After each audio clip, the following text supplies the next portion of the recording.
To council meeting this evening. All council members are present. Placid. Where'd she go? Outside, okay. They were all present just a second ago, but they're in the building.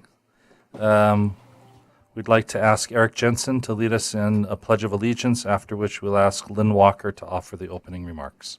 The audience, please rise.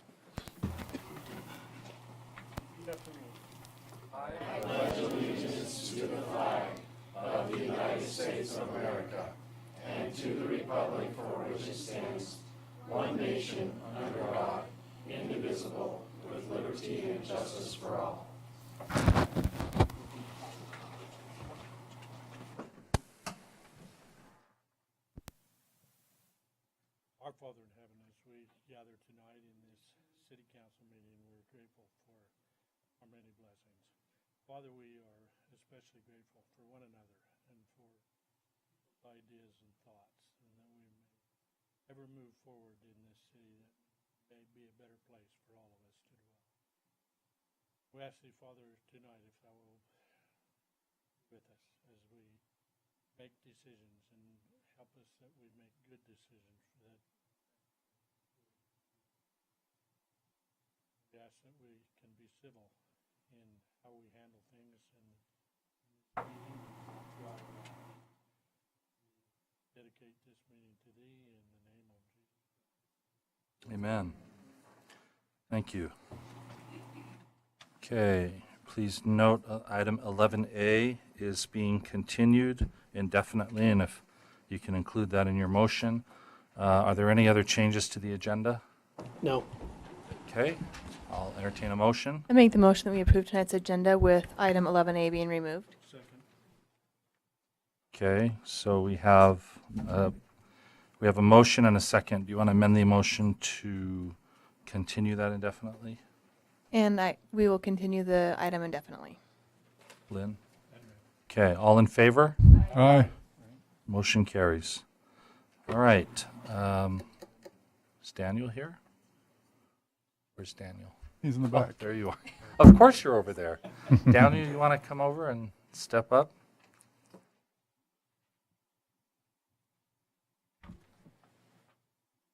The council has interviewed the final applicants for the Community Development Director position, and at this time, I present Daniel Cardenas as the Development Director, Community Development Director. So I'll entertain a motion. Mayor, I'll make Council. the motion that we appoint Daniel Cardenas as our Community Development Director here in Pleasant Grove. I'll second. Okay, we have a motion by Ben and a second by Eric. All in favor? Aye. It's unanimous. Daniel, do you want to say a few words?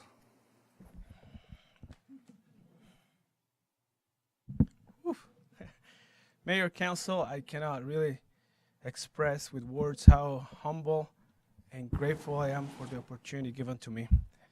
If it's okay with you, the Council and the Mayor, I would like to also express how grateful I am with the staff that works with me every day. They do such a terrific job, and I'm really grateful for the support and what they do every single day. Thank you so much. The only way, if there is one, that I can repay the trust invested in me is by measure up to the expectations and working hard. So that's what I will do. Thank you so much for the opportunity. Thank you. You want to introduce your family? Sure. Bring Better him up. half? Bring him up. Come on up if you want to stand.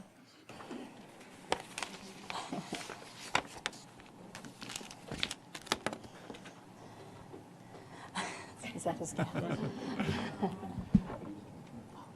This is my. Oh, sorry. It's your wife, I believe. This is my wife, but more than that, she's the biggest support I ever had in my life. So this is my wife, Kimberly. My oldest daughter, Daniela. She's 9 years old. This is Jesse right here, and Gavin, who's sleeping, is 4 years old. And right there is my dad that came for this occasion. He came for a couple days from Mexico. He didn't Excellent. believe me, so I told him, if you gotta come." It's true. Every time he asked me, what do I do? And I tried to explain to him what do I do. He always asks me the same question. He says, do you do it in Spanish or in English? Because I don't, I don't know how you can do it. So yeah, that's my dad. He came from Mexico. Well, My thank wife you and very my- much. We appreciate it. Thank you, Mayor. Congratulations. Thanks, Daniel. Okay, item 7 is our consent agenda. Mayor, Anything? Yes. I think we skipped the open session. Did we? Yeah, do you want We did? to kick back to that? I wonder why we did that. How unfortunate. And that's 3 minutes and then you okay. All right, our next item is an open session. If any of you have something that you'd like to speak about that's on the agenda but not a public hearing, or something that's not on the agenda, feel free to come up right now and state your name. Mayor, can I chime in really quick? It's something for open session. I don't know where else to put it, but if we could have Art Maxwell come to the podium here. He's going to take a position that you had 21 years ago with the Discovery Park. He has thrown his hat into the ring to help us with the Jimmer Fredette and Rediscover Discovery Park Foundation, Choosing Kindness in Pleasant Grove. And so I'm very grateful he's done something else special in our neck of the woods here, and I'll let him just take a few moments. So this is on the spot. I just put him on the spot. So So tell us about what happened this last week. So basically, I'm running off of very few hours of sleep. So I'll try not to get emotional. We'll go 2 for 2 tonight, right? Obviously, this last week, most of the community saw we put a giant flag in the canyon, worked with Kyle Fox and Ron Nix and the Follow the Flag organization to make that happen. Many people in this community were a part of that, a number of which I can point to in this room. And pretty amazing week, and we saw some pretty cool things happen. And was approached to take a look at the park, and there was need for a coordinator and trying to make, revamp that park and make it something that we can be proud of. I think it was in the day.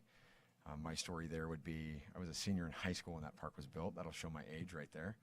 And I remember going to the park on a school bus with my classmates, and we went down and we worked for an hour during gym, and then went back. And honestly, it was probably the most work I'd done in gym. It was awesome.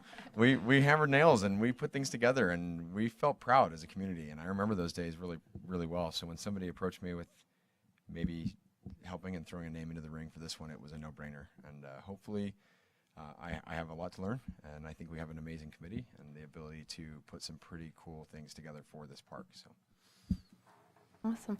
I love how you say that you just hung a flag in the canyon like it's no big deal. It was just, We hung a really big flag in the canyon. Record-breaking flag, right?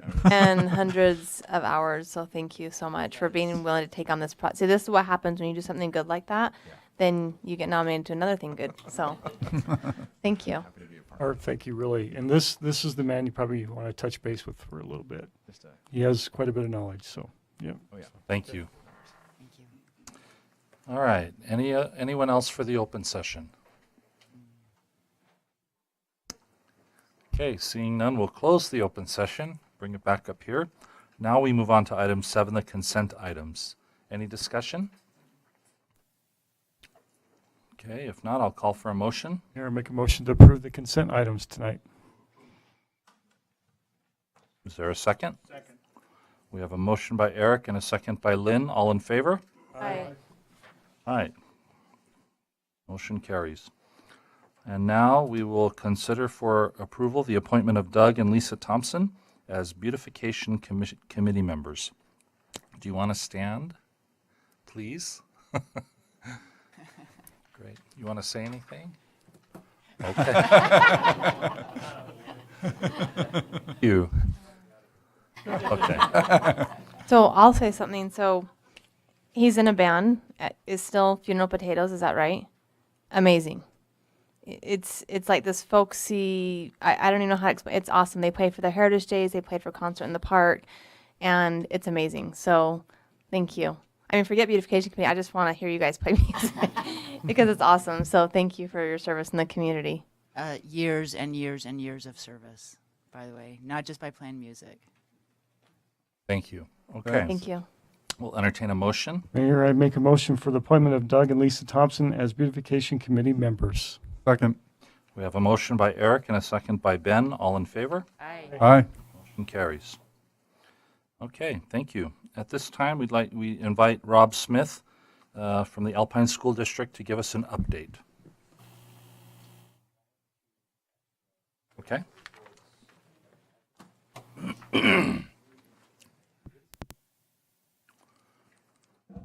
Mayor Daniels, members of the council, city staff, and members of the Pleasant Grove community. I'm Rob Smith, Assistant Superintendent for Alpine, and I believe the finest school district in the state of Utah.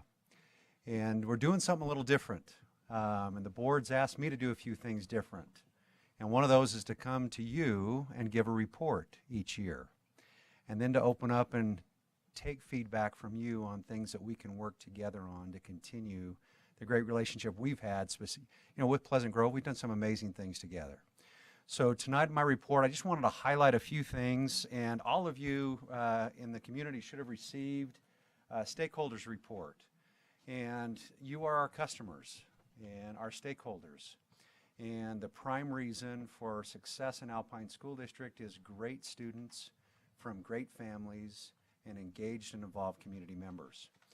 We add that with great teachers and principals, and some amazing things happen. So I just wanted to highlight a couple of things that we're really proud about, but we're not satisfied. We can improve, we can continue to get better so that our students are better prepared as we move into the 21st century. So just wanted to highlight a couple of things, and for those of you that may not have seen one of these, again, I've got some copies up front, but a couple of things I wanted to highlight, and that is our success when it comes to outside measures. In the top right-hand side of this stakeholder report, you'll see Alpine School District as it's compared to the state of Utah in language arts, mathematics, and science. And we well exceed the state, and some of our highest performing schools are in this very community. So that's something we're always we're held accountable for, but we're very proud of the work our students, our parents, and our teachers do to bring that about. Right below that, you'll see some recognition from the College Board. Alpine School District has been on the honor roll for our advanced placement success and our ACT success. I wanted to highlight a couple of things here. Of 5,073 AP tests taken by our students in our high schools, 3,768 tests were passed, and over 11,000 college credits were earned. And when you think about that from a parent perspective or a student perspective, the value of that for college tuition and books and so forth is in the millions and millions of dollars. That's being done right here at Pleasant Grove High School and other schools throughout Alpine School District. It's pretty exciting. A couple of things that we've been focused on.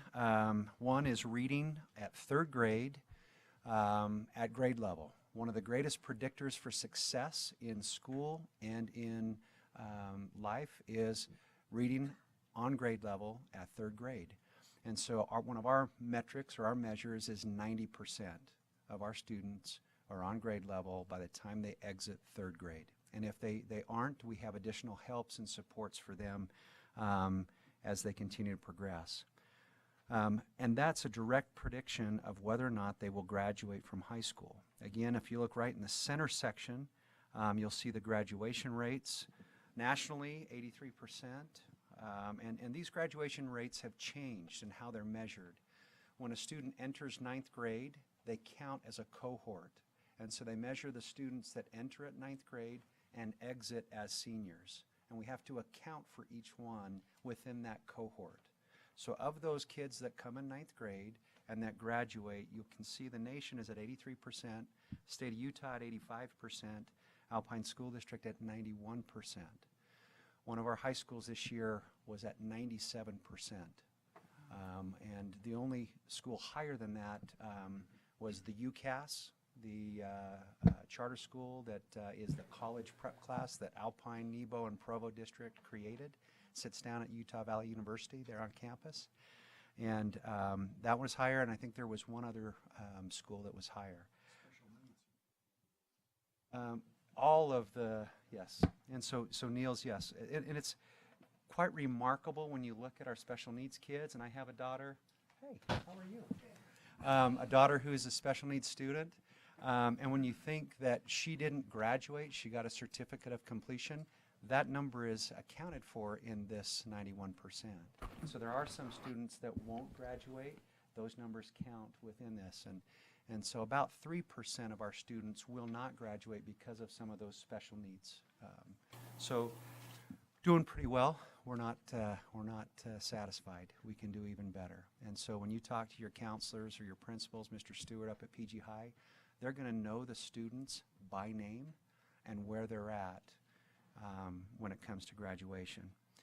One other thing I just wanted to hit, something I'm really proud about. Alpine School District this past year received a AAA bond rating. When I was hired, Guy Fugel was on the board, and I was told to be a bulldog and to get Alpine's finances one of the top in the state and in the nation. And that's a great achievement. And again, that's because of you. It's because of our communities, the great things that have happened, and some good conservative business practices with a solid plan supported by our board over the years. And so we're really proud of that. With that, I'm going to transition away from this document. There's lots of other stuff in here. These are just highlights. This is on our webpage. Some of you talked about sending it out on Facebook or tweeting out. You can download it out there. If you have trouble finding it or something, just shoot me a text, shoot me an email, and I'll make sure our PR people get that link for you so you can do that. I wanted now to shift to bond projects. We're really excited with what we've done at PG High School. I think it's one of the finest campuses. I saw Dave Holdaway as I came up here, one of my great colleagues. And when we envisioned a master plan of rebuilding PG High about 12, 13 years ago and started putting those things in motion, working with the city, if you'll remember, I came and asked for your help with a few things. And with Scott Darrington's help and your support and the mayor's support, I'm really pleased with how that campus has turned out. We're not done.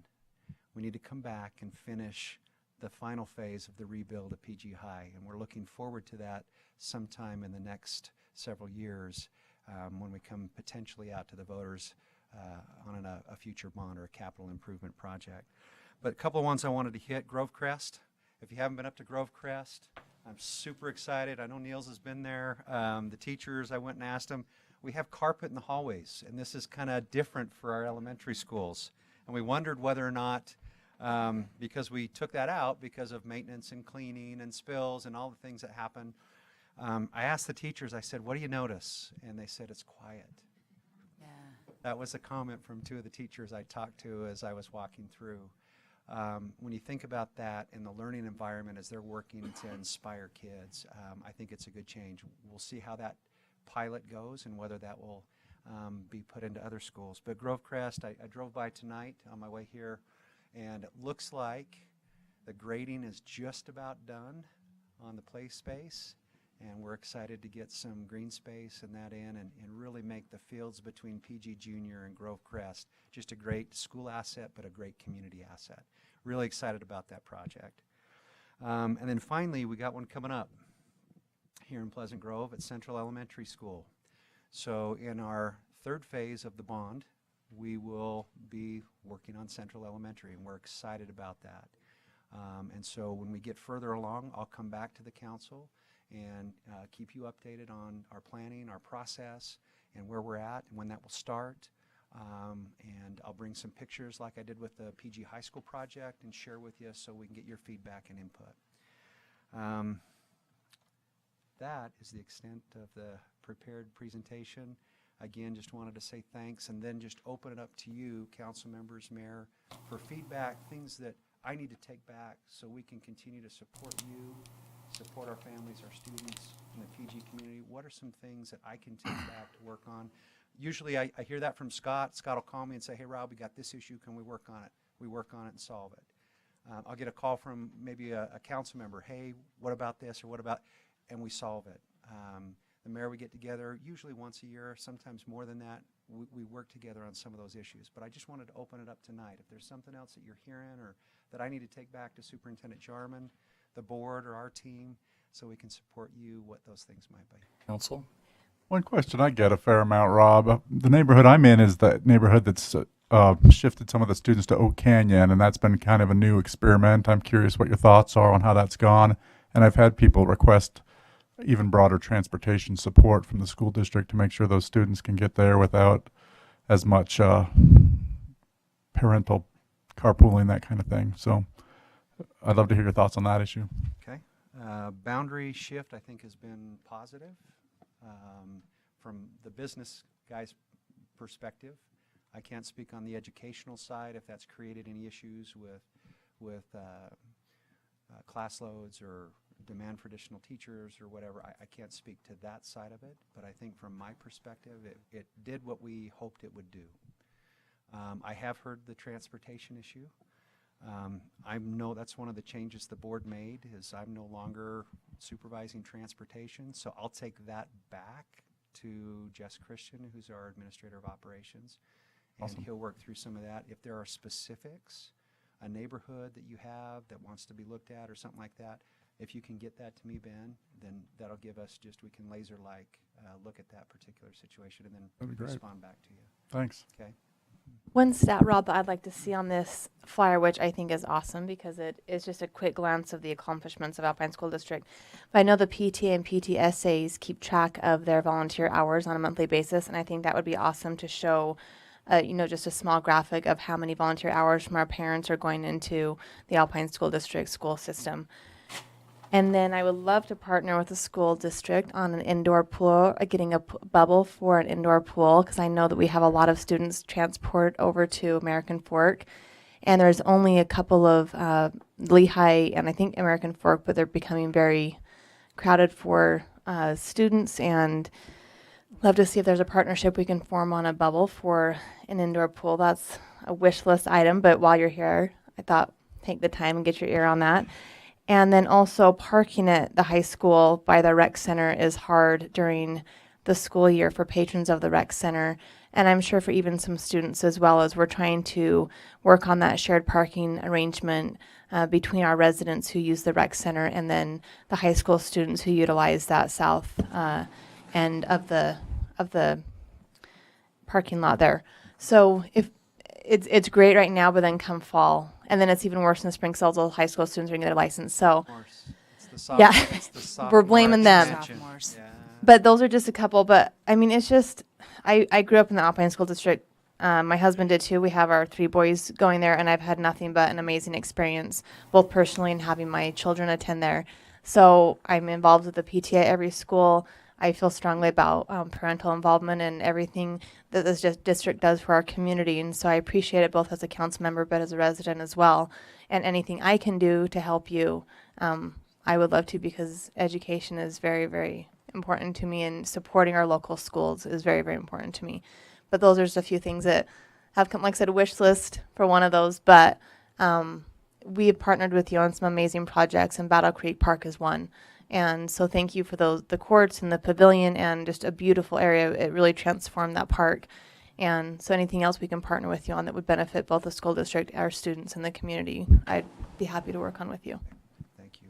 I noted all 3 of those. I'll work back with Scott. On the parking, something it's been an issue. We've resolved it. Always in the springtime, it's the sophomore expansion. But we'll go back and look at, just like we did for Battle Creek Park, maybe we look at designating some stalls so that the community has access. There's some things that we can take back and work together with you on, for sure. So thank you.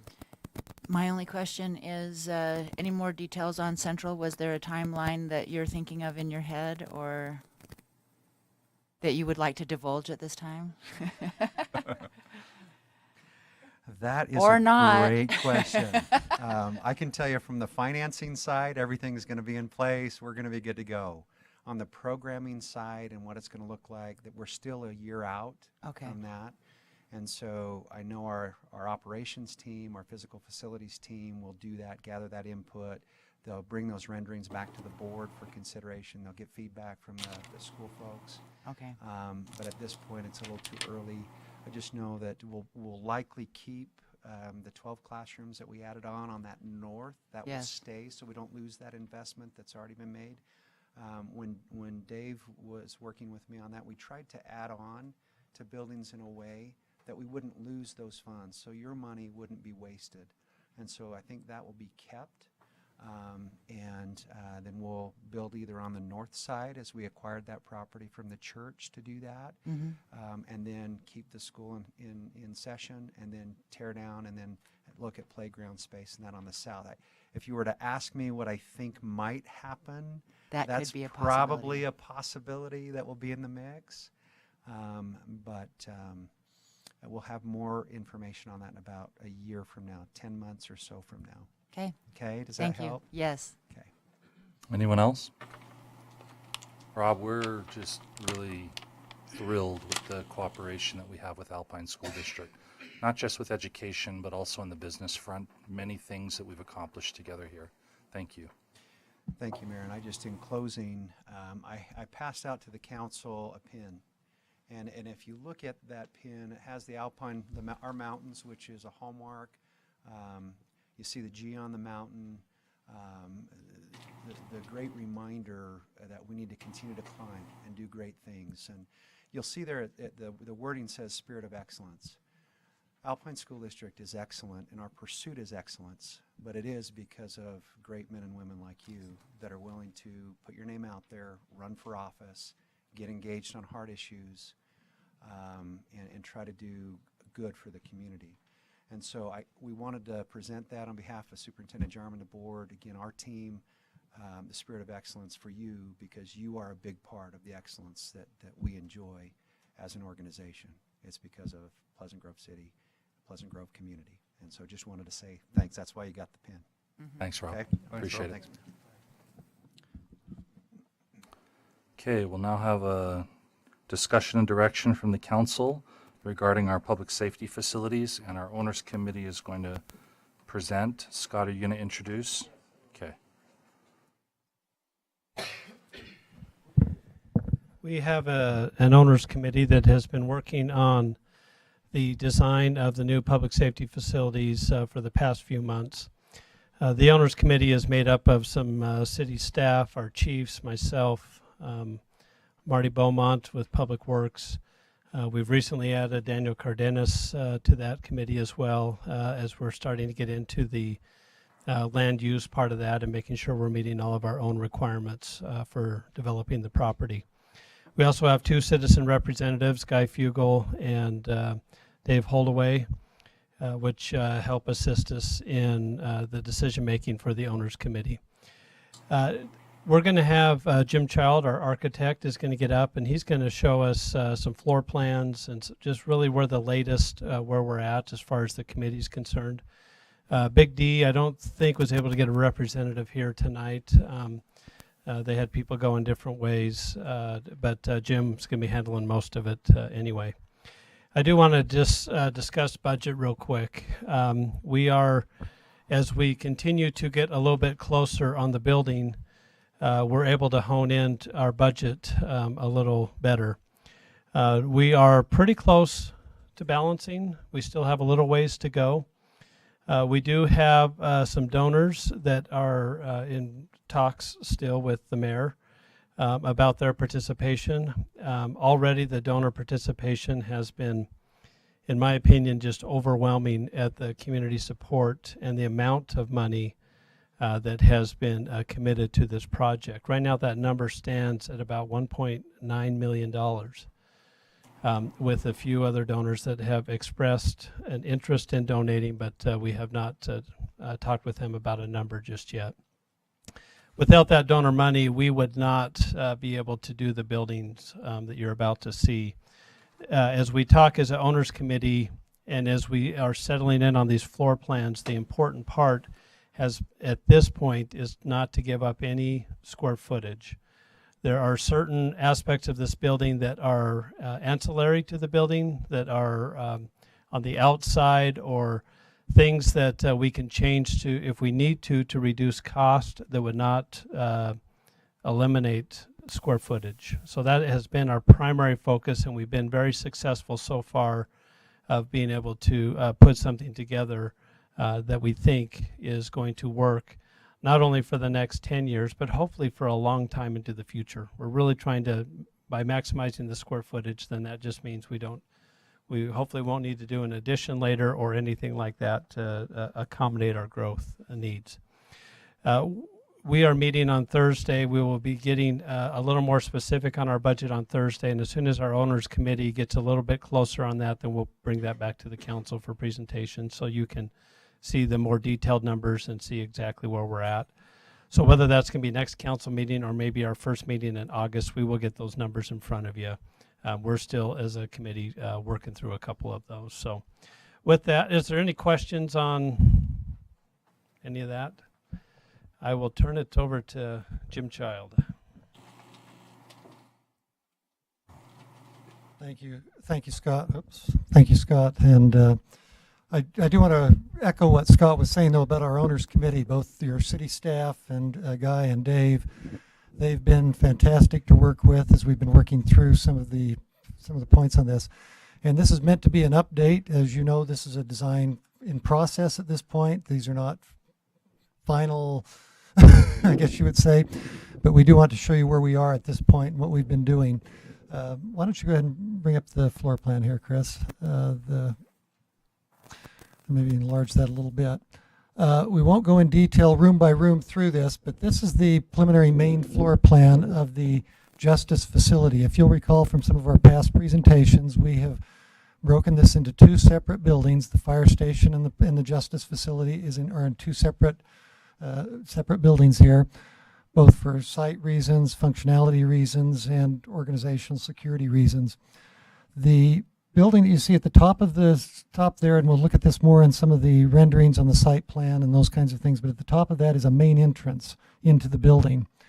And that comes into a common lobby area, which we have tried to create. That lobby will be your lobby during the day.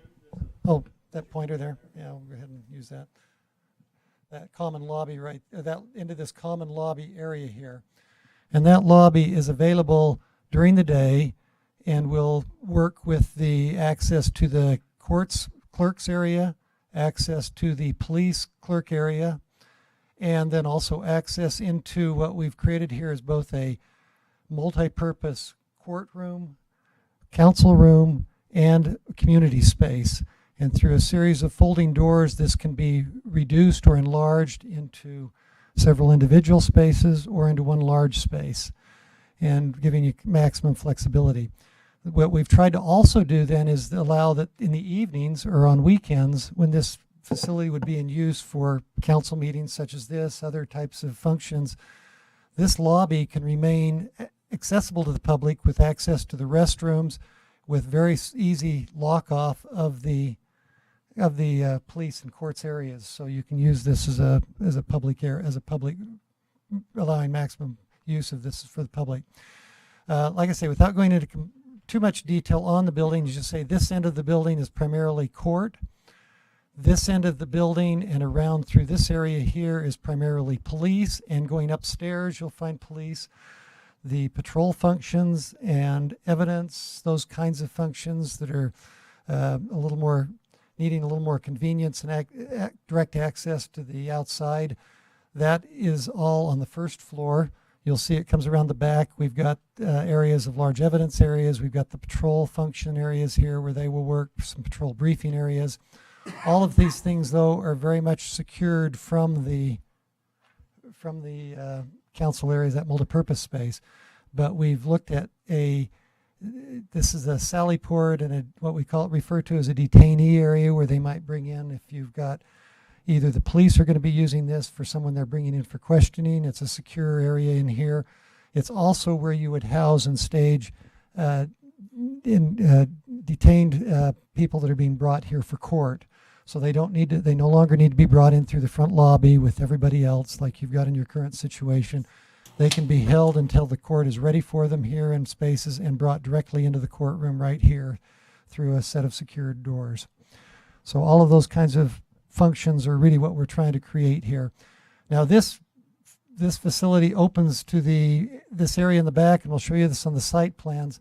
What we're trying to create is what will be a segregated and hopefully at some point secured parking area for the police staff, court staff, and fire staff that would be between these buildings. But maybe quickly, do we have the second floor plan there? I'll just show you quickly as we go upstairs. With the administration for the police are up in this area. We have the investigations divisions up in this area. We also have the dispatch up in this area that the city operates. And so there's access for the staff coming up the back, but also as public comes into this to meet with the administration or for interaction with the investigations, they can come up through this central stairway here that's controlled through the court or through the police clerks. It also accommodates segregating the different areas of the police facility, unlike some of the problems that have been identified in the existing facility, where if you bring somebody in, they have access to the whole police department. This allows them to keep people segregated from some of the other areas of the department. So let's jump over to the fire station real quick, and then we'll. This is the south part of the site that you'll see with the obvious apparatus bays here. We've created this lobby space that you come into here, where they'll also be able to display some of the historic equipment that's currently in the basement here. So we can bring that up and create easy access in and out, where those can be pulled right into the space and parked there and displayed and taken out for various activities and events. We deal with the administration for the fire department is on this first floor. In this area, you also have these stairways and the must-have fire pole that comes down from the second level of the dormitory areas. Well, they're not dormitories anymore, but the sleeping areas. Storage for what they refer to as the turnouts. Storage for some of these various pieces of equipment there. We jump upstairs, and this is a really fast overview. I will tell you that your chiefs and your owners committee have been going through this in much greater detail, and we go back and forth constantly during the week with ideas and comments in between our meetings. Upstairs, as you come up through this, the rooms are set up as we do with all of our fire facilities now, where they're individual sleeping rooms. And now they're manned. You'll have multiple shifts using those rooms, but they're only a single user rooms during any one shift. And then centered in this is that common day room where the kitchen and eating area is, and some meeting area, with an access coming out to a patio area on the second level that looks out over the park, actually, where they can locate a barbecue and have some outdoor access during their shift. So, as I say, before I jump to the kind of the overall site and some of the design issues that we're headed towards, are there any questions that have come up on the plans as we did this lightning overview? Is that John, this looks awesome. This looks good. Thank you. Yeah. Jim, sorry. One quick question I have. Yes. One of my assignments this year is with the Historic Preservation Commission. We've been talking about a memorial wall or some kind of a display, and I think the there's first floor is that, or there, Chris. Okay. I think first there's been conversation with the owners committee about having it here in the fire station, but I think the commission may have interest in having it in the lobby of the police station, where there's more foot traffic and more frequent visitors. Have you had any conversations with that commission? We've been talking that back and forth through with the committee, and that's what we're discussing right now. Is, as I say, this right now we're looking at space in here for the historic fire truck and some of the equipment, and we've tried to set this up so there is this wall across here that has the option of a display wall or maybe some of that. We also have some opportunities in the main lobby of the Justice Center that can also happen on some of these other areas of some of these walls in this Justice Center. And so I'd say that everybody's focused on that. I don't know that a final decision's been made on that. I don't know. Yeah, Scott, we if you sent the want floor to- plans to the architect that they have on the committee, and they were going to get together and talk about Make what some their suggestions as to what their how suggestions would be. extensive or what they were looking to do, and ultimately, once we get the suggestions, we'll have to put a price tag on it, make sure it fits within the budget, and see what's possible. So we're still working through that. Perfect. Thank you. So keeping in mind these two plans, maybe Chris, if you'll go ahead and let's go ahead and this is a little updated aerial view. I know some of you may have seen it at some previous presentation, but this one is updated with some a little more detail on the buildings, and then we'll talk about that a little bit more. But I'll let you go ahead and just run that video view of it there if you can. But let's go ahead and let you can kind of get a feel now. We do show the secure fencing, which as I say, we're trying to put in with the gates and things like that, but you'll see the space between the buildings there that's used for secure access and such. Maintaining the access for the fire department. And then this west access is an option right now we're trying to look at for returning fire trucks and as an emergency access out of that area.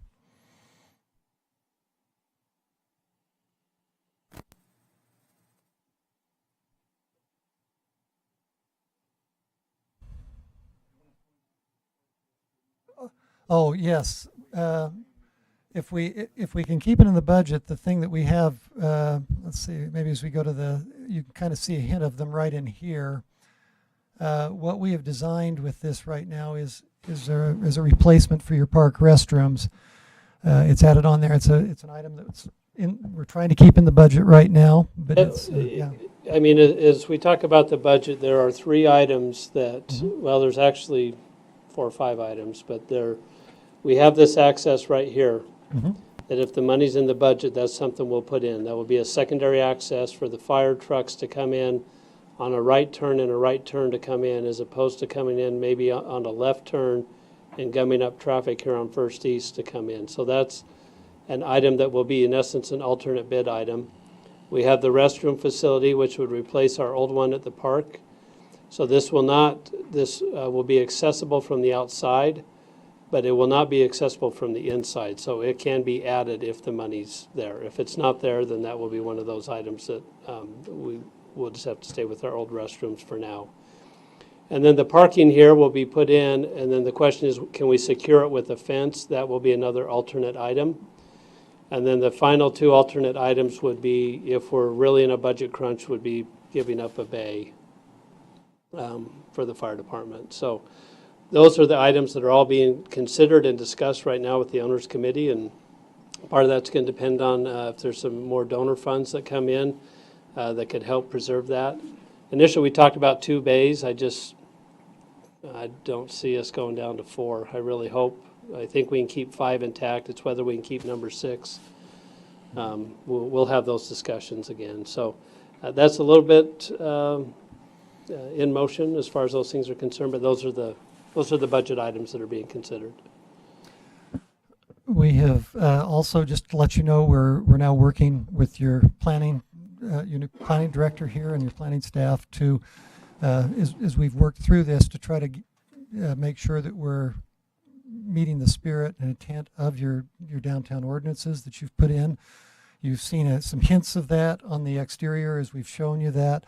I don't know, Chris, maybe if you want to pull up a few of those, some of the things that we're trying to do, as you'll see here, is in keeping with materials such as masonry materials throughout. Some of the elements that you'll see if you drive through your Main Street area there, if you look on the different buildings, some of the pilastering, some of the windows themes have actually come from looking back at some of the high school and the original buildings that were on the site. Some of the detailing that you see in the pilasters, the wainscoting, the wainscot, the lower coming around the building, the different materials. Those are all things that we're, as I say, trying to key off of the spirit of your downtown ordinance and be in keeping with that. This is a fairly large building. It's larger than most of the buildings that you've got, around that area. And so we try to do these things to kind of keep the scale down, and keep some detail there, and keep it so that it's in the direction that you've expressed with your ordinance. So these are all, let me mention one other thing. This is, as I say, this is an evolving process. This has kind of come out of discussions with, this is the point we're at with it. Colors are really the next thing, some of the next things, kind of the colors and some of the final materials, and it's the intent, I think, of the committee is that we'll try to zero in on recommendations, and then those will come back to you as a council for some final renderings and final looks on that. So, Can you flip back to your site plan? Sure. I hope so. With the Google Earth around it, the Google Map. Yeah. So on the west side of the building here, we see the alternate access point. We show a lot of area here that's in green with the sidewalk. Is it intended for this to be redone, or would it remain as it is currently? As we've worked with Big D on this, it's felt that that certain amount of that area, now it could be adjusted a little bit, particularly on that northern half of the park, minimized, but there's going to be some impact into the park. What I mean is just the normal construction activities of building there. You know, they can't build, they're going to be, you know, going 20, 30 feet beyond the building with their activities. And so that will destroy some of that edge of the park. Sure. So in the budgets for this, we have obviously some we've put in some re-landscaping. Now the question is to work now with the city and decide, is there anything special that needs to happen with that? Has it got to be put in a certain way? Do we want trees in certain locations? Do we want, you know, is there anything else we want to do? But that's we felt like that we needed to put some dollars into the budget to kind of restore, I guess you would say, or redevelop that part of the park, because we feel like it will be impacted by the construction. Is it in the vision to restore it to what some of the current uses are in those particular areas? Are you talking about your playground area or your horse, or the? There's a the playground horseshoe here. pits? There's a horseshoe pit here Right. that I'm become aware of recently, was put in quite a while ago. Those are the two elements that I'm thinking of. The stage here, the pavilion, that was put in by the Lions, and Right, and I think we're trying to imagine stay using east of the- that. We're trying to stay east of that. yeah, using the Google Earth and laying this on there, it probably comes back just a hair into that green space. But if there's a way to preserve some of this, you know, to the degree that it doesn't stop construction, Right. because it looks like when you're done, those spaces are still physically accessible. Very much so. Yeah. And it's just a question of how much we mess them up Sure. and how we can put them back Right. and how you want them put back. If Well, I you want think- to put back the way they are, or if there's some adjustments you want to make to Right, it. and I think that's Yeah. a question for the Parks Department, Right. you know, exactly how that gets put back together, because I know they're looking at redoing the park overall with sprinklers and new trees because of the age of the trees and whatnot. But just as a cause of construction, if we can leave some of those things in place, that would be good. Okay. Okay. Good. Anyone else? I'm a little, this makes sense right here, this drive, but I'm a little concerned with how close it is to the park. If there's a playground and having kids and families right here, and then having the big trucks pull around, it seems like it's going right through kind of the middle. It Not is. the middle, but I don't know. I've been concerned about that since it was first presented. It logically it makes sense as to why it's there, but I just feel like it's really close to where people would be, you know, just enjoying their time in the park, especially next to that pavilion. I know there's a little bit of a buffer right there. I don't know. I'm just a little bit concerned about that. I think we take that concern because it's what we're trying to do there is we're trying to walk a fine line between segregating this driveway that comes in that's only occasionally used versus maybe still allowing it to be used for part of the park function and still have it be safe. I mean, if when it there's is some, used, some so. fencing that could go around it or Yeah. something, I don't know. I feel like it's a little, I don't know, unsafe. Okay. No, Wait, so did I good understand that input. the park area is going to not be in existence during the construction? Well, I would suggest that about that, maybe, I mean, this could be squeezed back a bit, but generally speaking, there will be a little bit of encroachment into the park during construction. So Sid, I'm wondering if that playground area could be moved more north, away from Permanently? permanently away from the driveway. But even then, you're close to the pavilion right here, where you have, I mean, people Oh, just yeah. in the pavilion, and just if there's ends up being more green space. I don't know. And I think the thing that we need to make sure of, and this will all be as we develop the site in more detail, you know, maybe there is a pretty good barrier there that if there are people at the park, little kids aren't going to just And there's a wander over there. planting, fencing, or something that Right. we can do. But And if- that driveway is just for ingress, right? primarily, or an emergency egress if somebody were to block that other one, but it's primarily because they wanted that right turn coming back in. Mhm. But I think there's some things that can be done there. hmm Which is right about in here. For construction? Yeah, that's fine.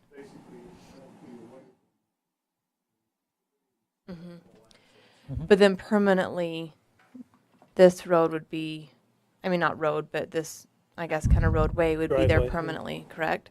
That would be the hope if we can. I mean, get it in and there. I'm fine during construction period having that fence. I mean, that makes sense for safety purposes, having the fence run along that, north to south. there. I Without going just- into the design details of how I'm envisioning that we'd take care of that, just so you know, there's quite a bit of slope. That pavilion is going to be several feet lower than the other, so I think there's That will help with some buffering very right easy there. to create a barrier there. Okay, There can good. be a real step there that you maybe can't get up past. It might be 3 or 4 or 5 And feet. I think the So, kids would love, seeing the big fire, if it's the Mhm. fire truck coming out or the ambulance, whatnot. Safety is my number one Sure, concern for that I area understand. right there coming.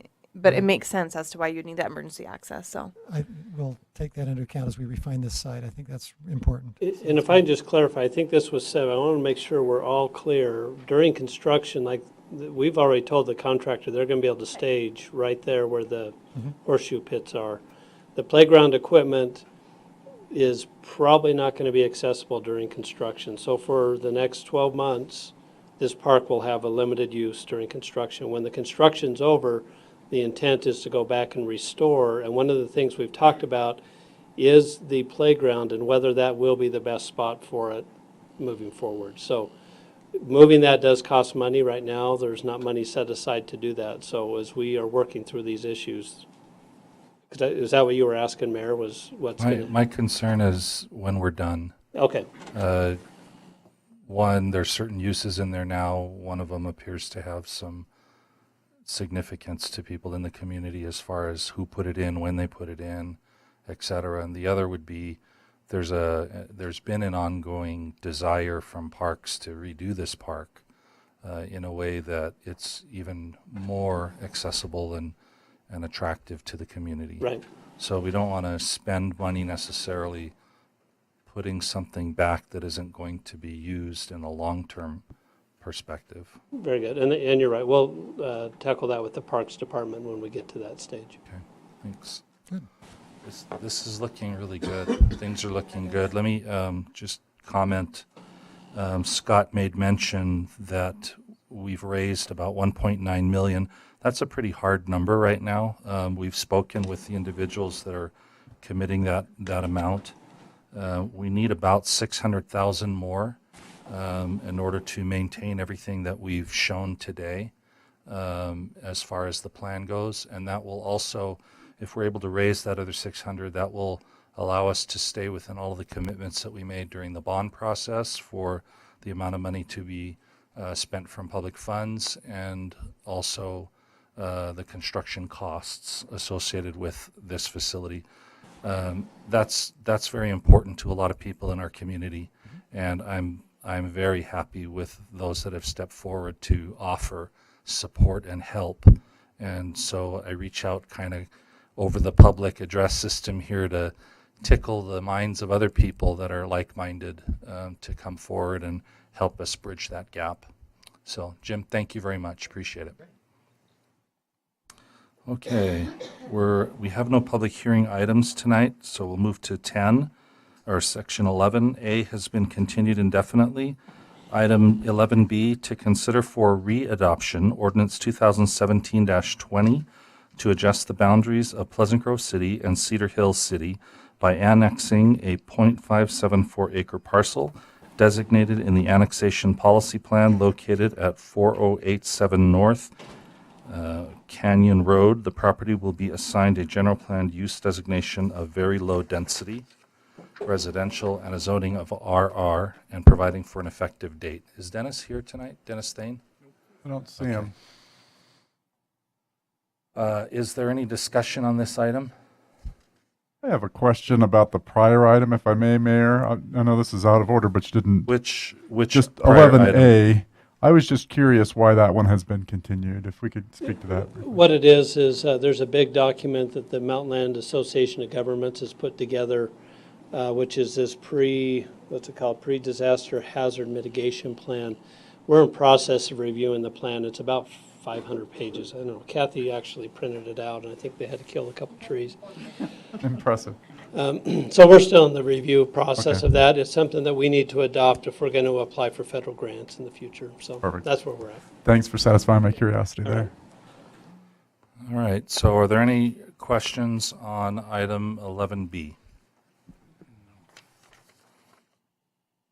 All right, seeing none, I'll call for a motion. And I'll make the motion, Mayor, that we re-adopt ordinance 2017-20 to adjust the boundaries of Pleasant Grove City and Cedar Hill City by annexing a 0.574 acre parcel designated in the annexation policy plan located at 4087 North Canyon Road. The property will be assigned a general plan land use designation of very low density residential and a zoning of RR rural residential and providing for an effective date. I'll second. Okay, we have a motion by Ben and a second by Eric. By voice, Lynn? Yes. Ben? Yes. Sid? Yes. Eric? Yes. Diana? Yes. It's unanimous. Okay, moving to item 11C, to consider for adoption Resolution 2017-040, entering into a lease purchase agreement with Zions Bank for police vehicles, computers, and fitness equipment, and providing for an effective date. We've been doing these for the last few years. We'll look at doing an equipment lease. I went out to bid to about 6 vendors. We got 2 bids back. Zions Bank came in with a bid for the interest rate of 2.09, and Wells Fargo came in at 2.179. So the proposal is that we go with Zions Bank for a 3-year lease for $410,000. For those dollars, we'll be purchasing $290,000 of police vehicles, 9 Explorers for the patrol officers, and then 5 trucks for the detective and the administration. And along with that, we'll be purchasing some new recreation equipment. I won't read all those. We kind of did a little list. There's $45,000 for the rec center, keeping that in the rotation, and then $75,000 for computers, servers, and switches for our IT technology. And so, Questions for Denise? Okay, and this is all in the budget? yes. Yep. Okay. I'll entertain a motion. I make the motion that we adopt resolution 2017-040, entering into a lease purchase agreement with Zions Bank for police vehicles, computers, and fitness equipment, and providing for an effective date. Second. Oh, go ahead. Lynn gets it.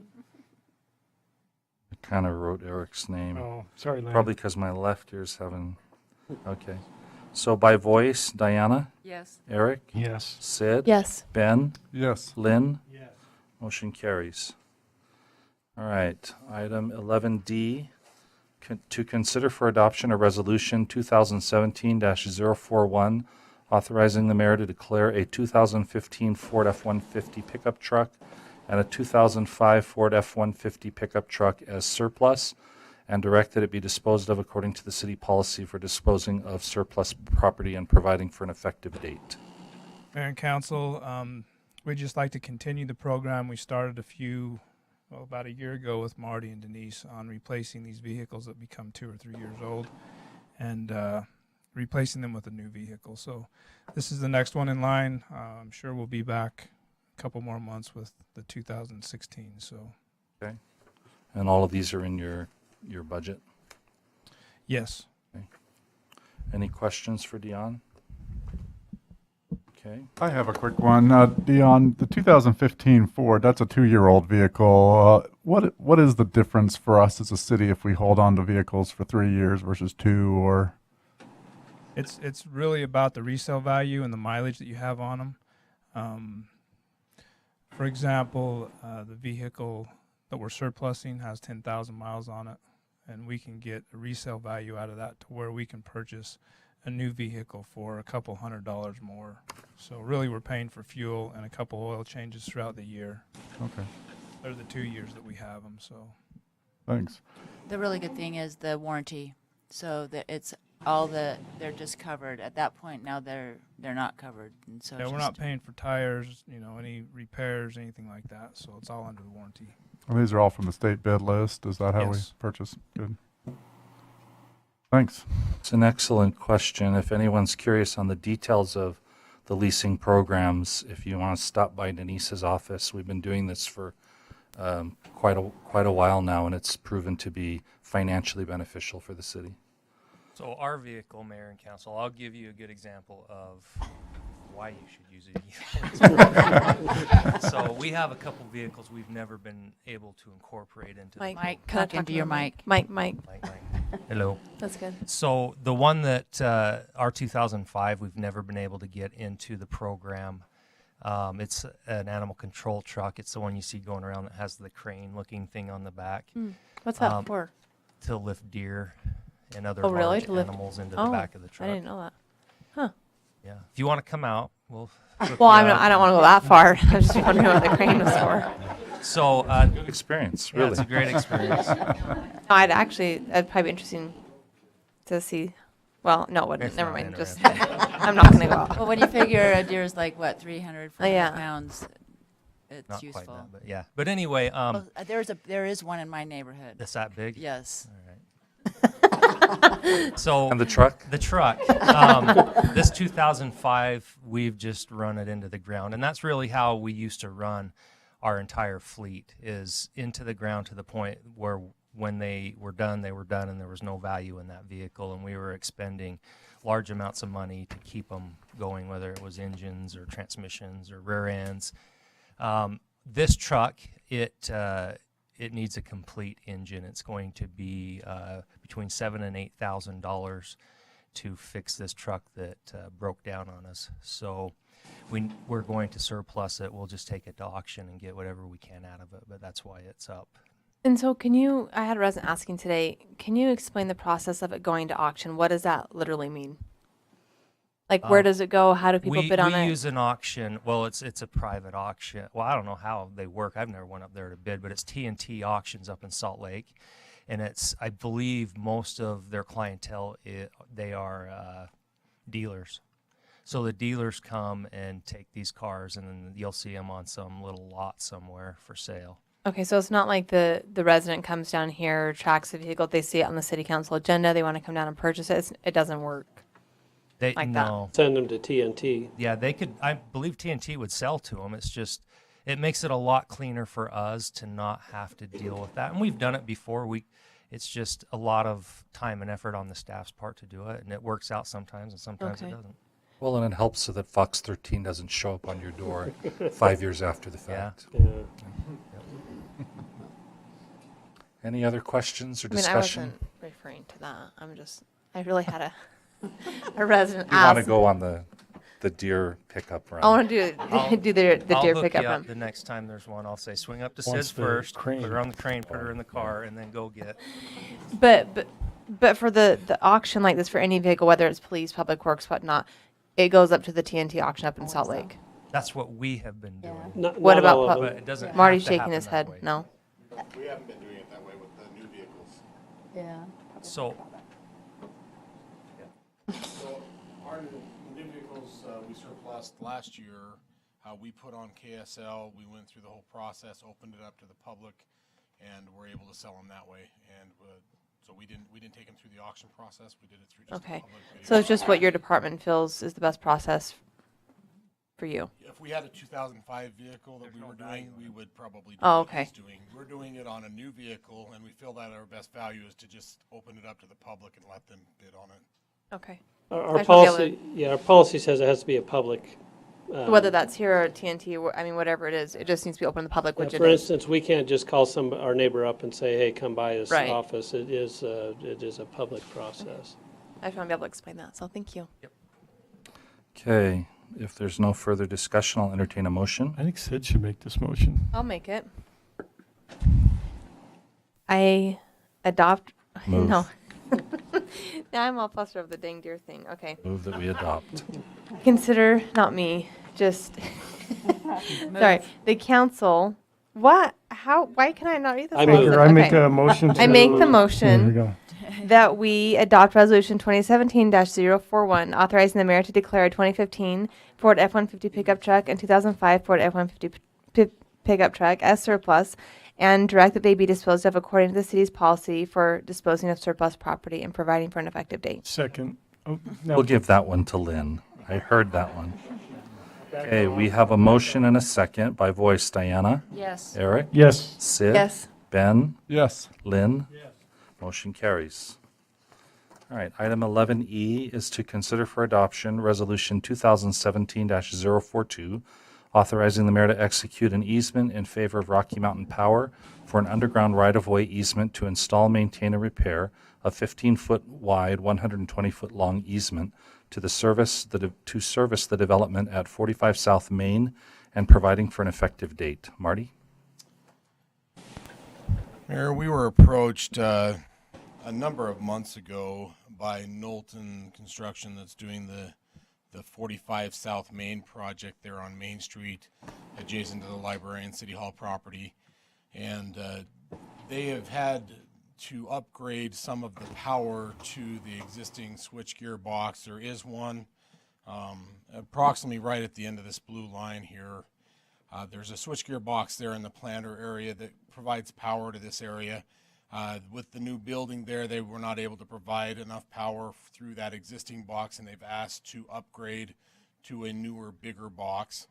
And what they've approached the city to ask if we would grant, well, this is Rocky Mountain Power requiring that they get a new location for the switchgear because they have to maintain the one in service, and that location be slightly to the south of that existing switchgear box. There's a tree there, so it's going to be on the other side of a tree.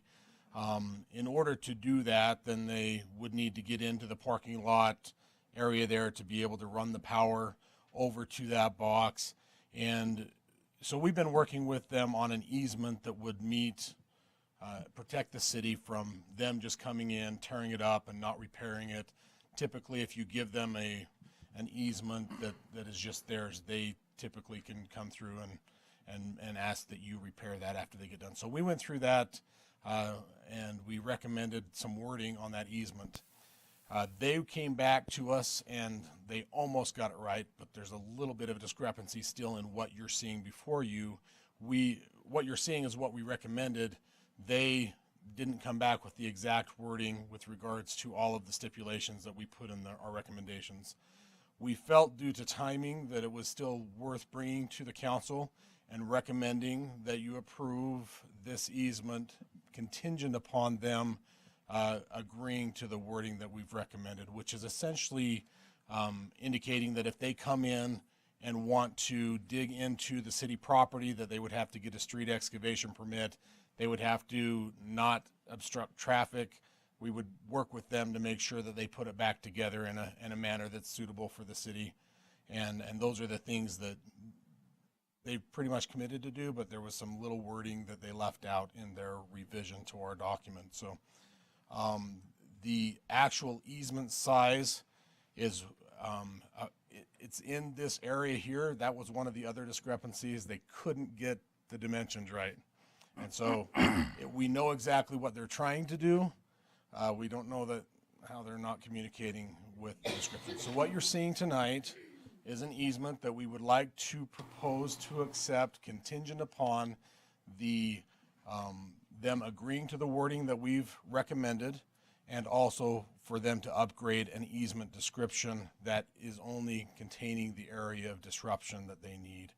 And we can work with them. We feel adequate to do that without any problems, make sure it's in line before we have the mayor sign any document of that nature. But that's what's being recommended tonight, and we made requests from the developer to quickly do this, and he hasn't been able to respond in the last few days that we've since last, I think, Wednesday is when we sent a response to him. So, But this is separate from the development going on there now. so As far this is only with regards to the existing building that has been built. Okay. So Not the new proposed. now I honestly don't know if the switchgear, the new box that they're putting in, I would assume it's going to accommodate Affect any it? future Okay. development that occurs there on the frontage. But that's not the reason they're Okay. doing it, is for that. They needed it for this existing building to even come into service. Marty, there's a map attached to our documentation.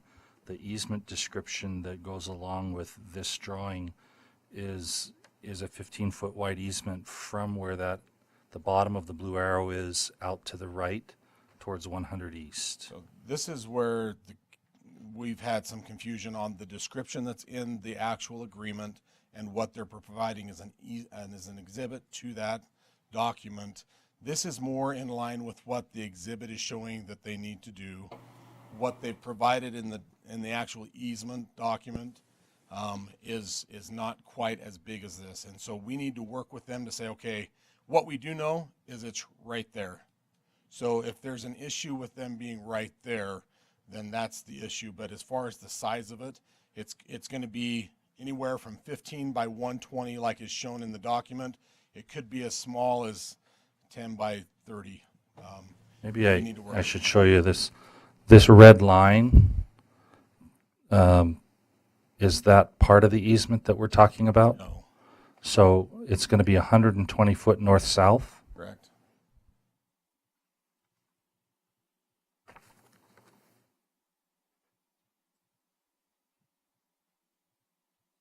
I agree. This is something that when I talked with Tina, she felt that we should just move forward and make it contingent upon meeting those two requirements. If you don't feel comfortable, we're totally fine coming back and just saying, let's get it right first and bring it back. We are comfortable that we can get it right and we can get the easement right. We know it's going to be right there because we've met with them on site to discuss that. So if you're uncomfortable with that, we're fine with continuing this. I think the question for me is, usually reading legal descriptions is not my strength. And so I look at the picture depicting what the legal description is, and they don't match. I've done it and they do not match. You're right. So which one are we approving, and how do we know that it's what you want to have approved? Again, tonight it's being approved contingent upon us coming up with the easement description in that vicinity. The exact description is neither one of what they provided or what's in the exhibit. Okay. And that's, that was our first concern. We're kind of moving this forward, just try to get it so that we can move forward and get it finalized and get you to sign it, Mary. You'll see this again before signature.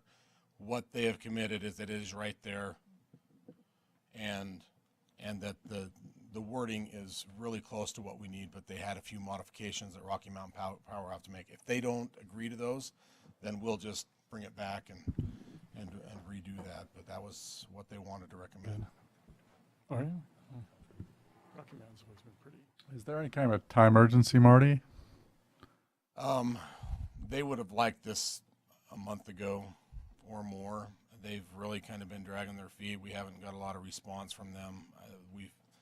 They've asked for this to move forward as soon as possible. Is there a business being held up or something?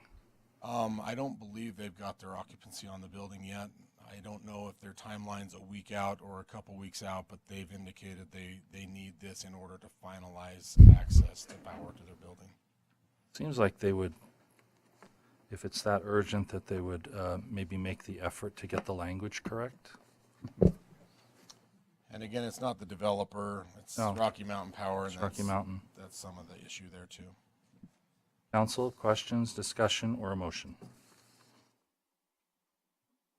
So question, if we know the location, what would be the concern? Just in the legal language of it? Yeah, it doesn't describe what we'd be approving. But if it's conditioned or contingent upon the, I think it's like signing the mortgage for your home before you know what the home is going to be. okay. But yet, we won't ask you to sign it until it's ready. So this is putting a little faith, I guess, in the staff that we're going to get it right before we hand it to you, Mayor, to sign. But I agree, if you don't feel like they put forth a good effort, that it's worth our time to do this, this is something. It's really not my call. It's the council's call. I personally think Rocky Man's we've had good faith in him before, and you guys, I think you guys have come through before, so I'm comfortable. For me, long as we I'd get the rather money. just wait. I mean, I'd rather just get it right, and that's just not how, I mean, generally we do business. I think we just get it right the first time, so that's just, I mean, not that I don't have faith in you, Rocky Mountain, but no matter who it is, I just think we should wait until the description is legal and correct. So do we have a timeline on what that would be? We Next sent week? them the final, hey, this doesn't make exact sense. There's a few little edits here, and they didn't respond before tonight. So if we're talking a week, I'm okay waiting. Well, we can't take action on a work. What's our next council meeting? That will be a. It is next Tuesday. Okay, so we can't take It action. is next council week. meeting next week. It's not a work session. Yeah. Okay. I'm comfortable either way. I mean, I think we can make a motion that had sufficient contingencies to give staff a chance to make it accurate, but I don't see a tremendous need to not continue the item if there's not an urgency. Or it hasn't been articulated that we've got an urgency that a week will. They seem So we're 1.5 now. Where are we at? So if we do, if, Either way, I'll support it with I think the urgency is for the developer in order for them to do their thing. Rocky Mountain Power's the holdup. They're the ones that are slow. And so, you know, for us, we're just trying to make it all work by granting the easement. But the developer's the one saying, well, we need this to get going. So if the council does it contingent, then once it gets all worked out and before it's signed, we don't have to bring it back to a council meeting. To push it 1 week is probably going to be just fine, but if we can't get it done by next Tuesday, then maybe we need to consider, doing it by the way that Marty was proposing. So, to continue it for a week, I think will be fine. yeah, I'll continue it for. I get a motion? I'll make a motion, Mayor, that we continue item number 11E, the adoption of a resolution authorizing you to sign a easement in favor of Rocky Mountain Power for 1 week. Second. Thank you. Okay, we have a Ready? motion by Ben and a second by Diana, by voice Lynn. Ben? Sid? Eric? Yes. Diana? Yep. Unanimous, this item's continued. Okay, with that, we're going to move on to items for discussion. Item 12A is a discussion and possible action regarding the 2017 municipal election candidate meet and greet. So I'll get it started, then I'll turn it over to you, Sid. Mm-hmm. Every election season, there's times for our community to get to know who our candidates are and find out a little bit more about them. In the past, there have been meet and greets, which I think is essentially an open house, and candidates are at a table and people can come and talk to them about the issues or whatever. In the past, the city has not organized those. We've provided the space, which has usually been at the library for free of charge for whoever's organized it. And it's been a citizen at large that has done the organizing, informed the candidates, put out the advertising, did all that stuff. So to my understanding, we don't have anybody that stepped up to do a meet and greet so far this year, and we have a request from Councilmember Lamone to do that. Let me Yeah. add some color to that. There has been a citizen at large. Well, there's a organization, the Chamber of Commerce, has volunteered to host a meet and greet and a debate, and so one before the primary, and I believe they're anticipating doing one or two before the general election. And so I don't think there's a void that some may have thought there was in this particular arena. Well, at this point, I'm going to kick it back to you to decide. And as staff, and I've already explained this to the council, I just get a little nervous when staff is doing the organizing of an event like that, because if anything goes wrong or something, I don't want the staff to be accused of being a detriment to somebody's campaign. So for the city to provide the space free of charge, once a day gets set, and for us to advertise that, that's not a problem on our end.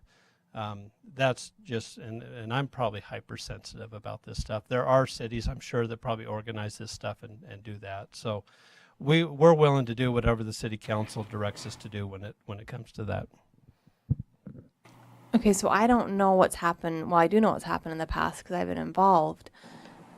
I was always under the impression that it was the city hosting, because what happened is we put in the candidate information mailer that went out to the candidate or to the residents that there was going to be a meet and greet at the library, and we provided a table and space. That was the extent of our involvement. But we did advertise for that, and it was in the candidate mailer. Correct. So we did advertise for it, and it was, but somebody else did the organizing as far as setting the date, the time, the venue.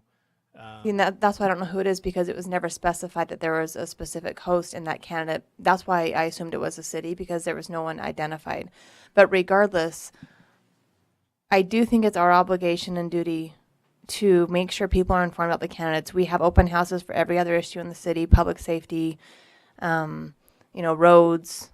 This is probably the most important, more important than those, because these are the officials that are going to be voting on those issues that affect their families. To the extent of our involvement, I do not think it should be a debate. I think it should be like we've done in years past, where we provide a space and a table and leave it at that. But we do send that out in the candidate mailer, so the residents have an opportunity to come out and learn who the candidates are. I think because of the number of council candidates this year, it should be moved to the new rec center in one of the gyms. But I do think we have an obligation, as we do with other issues in the city, to make sure people are informed. The Chamber of Commerce is a different event to me, because it's a debate. This is simply just a meet and greet night, and it's been held every election, at least since I've been in office, which is not just ones I've been involved with, but the ones in between. I mean, so multiple elections. But if no one has stepped up yet, and I think we should provide multiple nights, maybe people can attend the debate that's hosted by the Chamber of Commerce. I don't think it's going to hurt to have multiple nights that people can come out and meet the candidates. So to the level of our involvement, an invitation for residents to come out, which is in the candidate mailer. I don't know if there's a specific name for that. I'm just calling it candidate mailer. But a table and space. And beyond that, we don't host a debate. We're not in the middle. We're not moderating. We just give an opportunity for residents to come and meet who their future representatives could be. That's what I'm looking for. I think we can make this easy. We asked Josh with the chamber to host the meet and greet we provide the venue. Because there's such a large number of candidates, that we provide the venue and we open it up for them. I think that's simple. But going back to the meet and greet, this was always two separate events. There was a meet and greet at the library in the basement, and then there was a debate, which included a meet and greet before the debate. I guess I want to see multiple dates, because not everyone can make it to just one date. And this is an important issue. I just don't see why it would hurt to open up the space for another time and let the Chamber of Commerce host their own event on their own terms, location, let them do the arranging.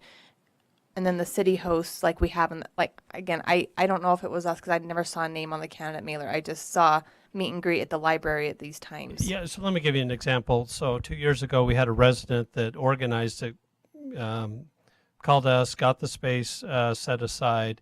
They picked the date, they picked the time, and then they called us, and we put it on the candidate information that went out to everybody. So it came from the city as far as the information was concerned, but the organization of the event was not city staff.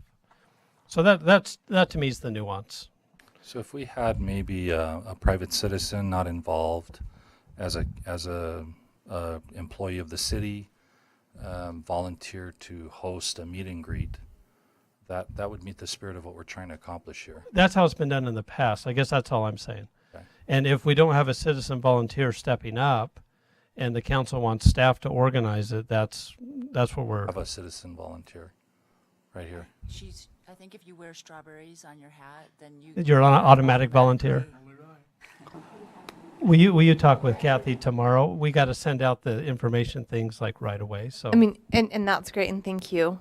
I just want to make sure that we're advertising for that in the mailer that goes out, so every resident has the opportunity to attend. yes, and that's our intent. And that's So- the same with if there's a Chamber of Commerce event, I want to make sure that's in there as well, so residents know all the events between now and the primary election date, that they can come out and meet the candidates. So I'll have Kathy get a hold of the chamber, make sure that we have that date on there. And then the Tamara Oborn event. Thank you, Tamara. Get a hold of Tamara. We need to know what the date is, yeah. We can work. Kathy can work it with out. you on logistics, but Yeah. Oh, please, election Election judge. election judge, election officer for the city. We need to know like what date, because I need to get it to the printer like tomorrow. Okay. July 20th, I've already talked to the rec center. They have opening, library has a place that we can do it there. On July 20th. The ballots come out July 25th because we're doing vote by mail. So you have like. Between now and then. So, Tamara? I think if she just meets with Kathy tomorrow, we can get all the logistics worked out. Yeah. I think we, or after the meeting, yep. We can get that taken care of. Well, That's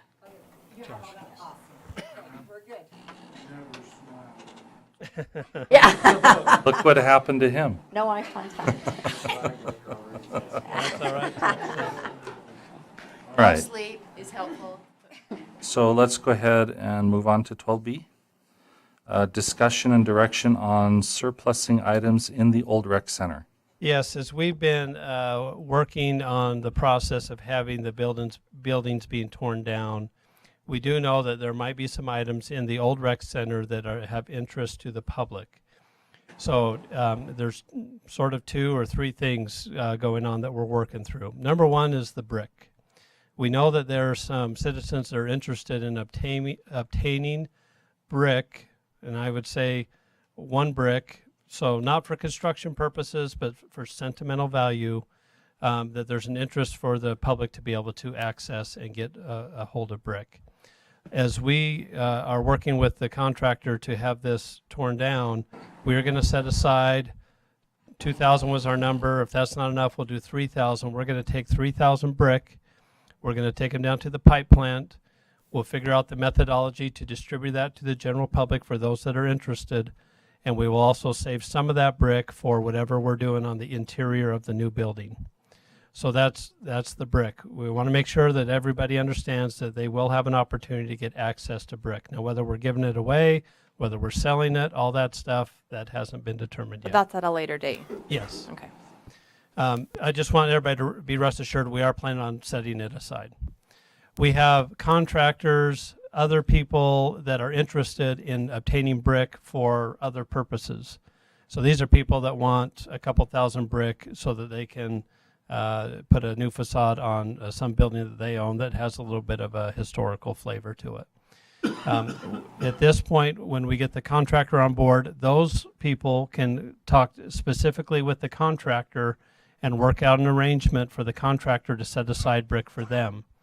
Because when we do it, there's an additional cost to the city. If it's brick that we're not going to use and somebody else wants, we're just going to recommend you meet with the contractor whenever we decide who it is, and you can make a special arrangement with them on the brick, because there's probably going to be about 1 day where the building's going to be knocked over. If they want to bring a dump truck up and the contractor can load brick into their dump truck, they can make all those arrangements with the contractor. Are you talking just a contractor outside of the city?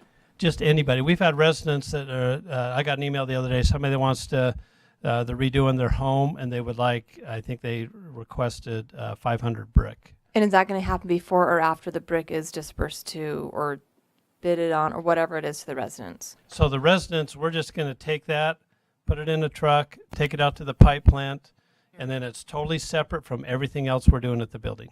I mean, I just want to make sure that we don't know what the response is going to be on the brick at the pipe plant. Not to run out of brick? That's right. Okay, so we'll make sure that. Because I'd rather be safe than sorry. Yes. Because I'd hate to have people come up with dump trucks and haul it away, and there's people who haven't gotten the opportunity to take one.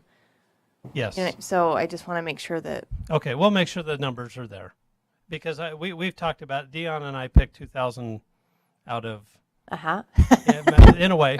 I mean, you know, how many brick are people going to want? We don't know, but the intent is 1 brick per person. It's It could not, be 100 people show up. It could be 10,000. I don't know. Yeah, we don't know that either. We're not assuming it's going to be 10,000, but there is a cost for us to do that. So we're trying to. I think there's probably a lot more brick there than you realize. Mm-hmm. My understanding, the exterior walls are 4 bricks thick wide. We confirmed there's at least 3. Wow. 3. So there's a lot of brick. 3 times as much brick there as you see. So yes, spatially, I'm having a hard time with what 2,000 bricks looks like. Is that like a wall, a side? And I'm also concerned about the price of demolition with the.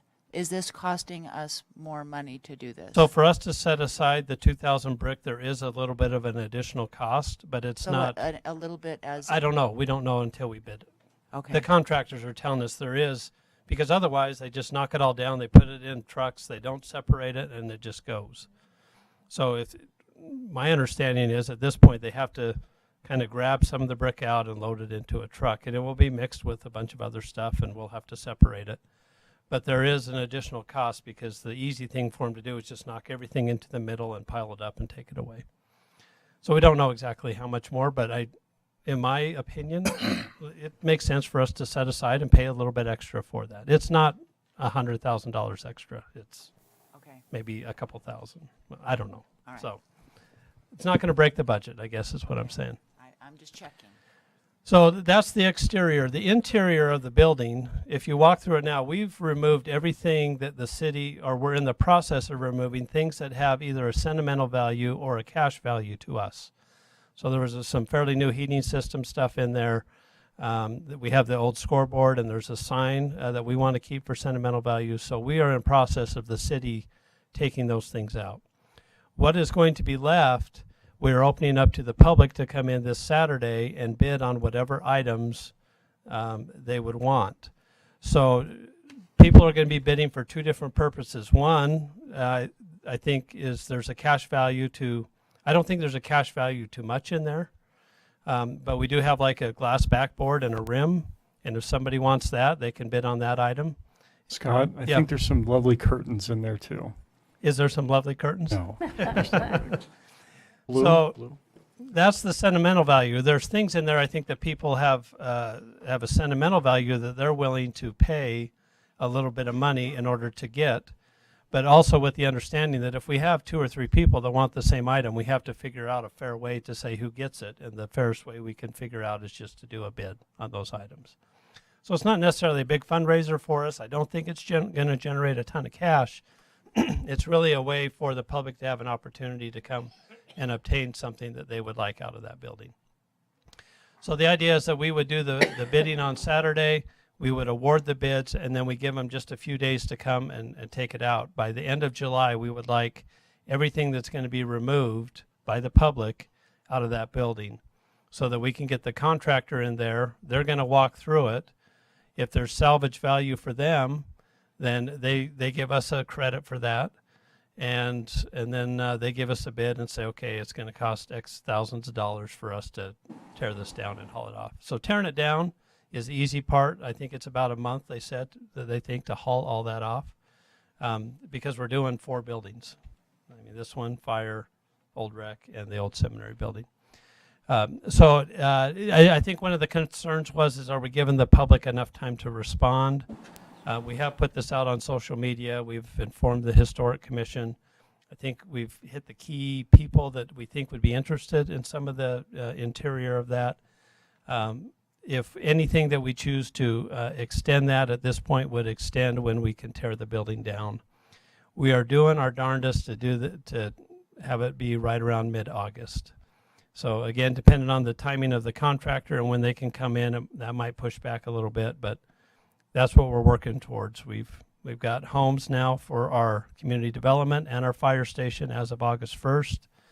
And there will be some time that we need to clear these buildings out with some of the stuff that we have. So that's the intent. The reason it's on the agenda is there was a feeling that maybe that the public has not had enough time to respond to our timeline. So if the council would like to give direction other than what I've explained, we're open to what you would like to do.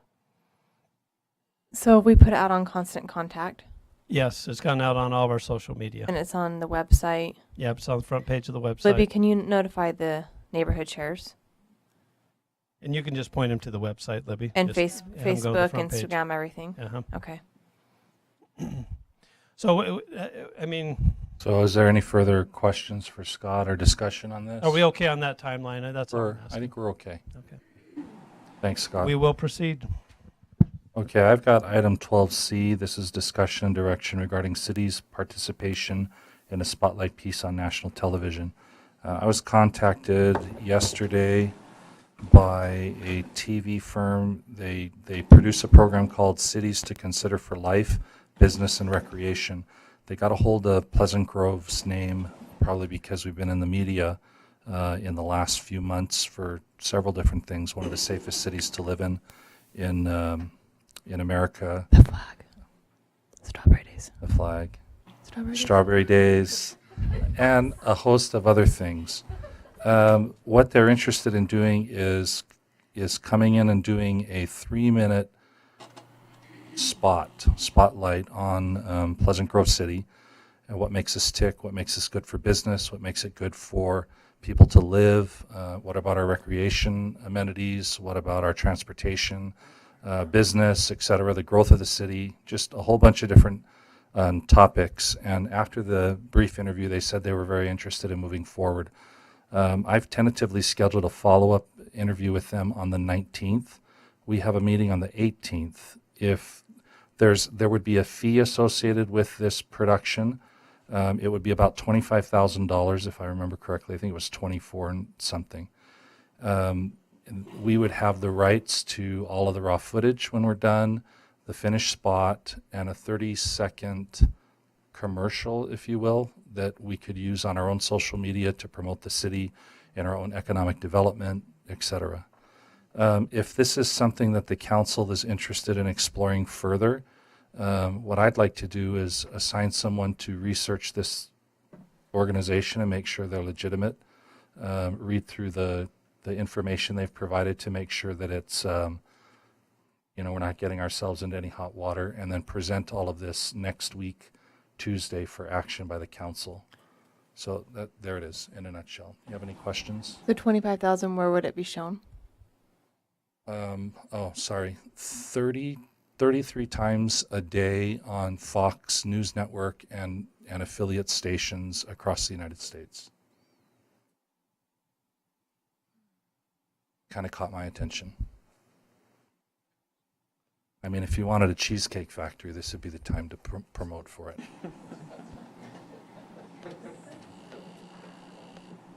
I think we would probably reach out to beyond the city resources for financial funding, because there's a lot of people that stand to gain from this kind of exposure. But again, it's up to the council. If this is something you'd like to explore, then we'll assign someone to take this and run with it and check out all of the legal aspects of it to make sure we're legit, present it formally next week, and vote on it, and then depending on what happens, follow up with the interview on Wednesday. The interview is not the 30-second spot or the 3-minute. That's just to get started. There'd be an extended period, I think it's like 90 days, where they do script writing and research and come out and visit, and then there's multiple shootings, et cetera. We provide a lot of material, a lot more detail than Do they what I've do they described. know? Chamber could be involved, yeah. That's cool. Do they know about the Sandlot? Was that filmed in Pleasant Grove? No, but we have a I movie don't star think that so. could. No, but Okay, next. but All right, so what would you like to do? Would you like to explore I think we this, should or should we explore it. drop It's not going to hurt to explore it. I mean, like you said, it might be a great economic development tool. It could be. Let's look at it. It's not going to hurt. Yeah, well, we can research it as staff and bring it back next week and see what you think. We'll Okay. get a little more detail. Council? Diana? Yes. Eric? Mhm. Lynn? Ben? Yeah, I'm up for researching it. It might be smart to look into and speak to some of the stakeholders in the city that might be willing to contribute to help cover that cost. Okay. Scott, do you want to assign someone from staff? And I'd like to ask Eric if he wouldn't mind helping us out from a council standpoint to take this project. It'll be me or David Larson, I think, would be the Okay. two that would make the most sense. So it may be both of us. I've been part of these things a little bit in the past, so Okay. I think we know what to ask and Thank you. where we're headed. You all right? All right, so we'll move that on to next week's agenda. Thank you. Okay, let's look at the 18th agenda.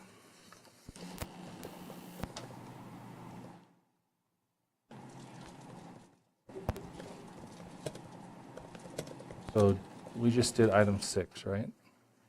On the agenda tonight. Daniel Cardenas. All right. That's okay, just wondering. Okay, that's fine. So that'll renumber things a little. The current numbering, 10A, we have a public hearing to consider for adoption an ordinance to rezone approximately .67 acres from CS Commercial Sales to R18 Single Family Residential Zone, property located 560 South 300 East, and providing for an effective date. I think this is the one that we have discussed before. It came in as a rezone from residential to commercial when someone was going to put a rehab facility there. And then when that did not go through, someone else acquired the land and advertised it as they could put a car lot there. And now it's coming back and we want to put it back into residential. Is that I correct? think that's exactly right, Correct. Daniel. Yes, Mayor. That's Okay. correct. Any questions on that? That was at the request of the city council, so the city is the applicant on it. Okay. All right, 10B, public hearing to consider for adoption ordinance amending City Code Section 10-19-7E, miscellaneous signs, electronic messaging signs. The applicant is proposing to include electronic message signs to be permitted as part of wall sign in commercial zones, industrial zones, in the case of residential zones for schools only, and providing for an effective date. And this is Allied Electric sign. Someone here from Allied?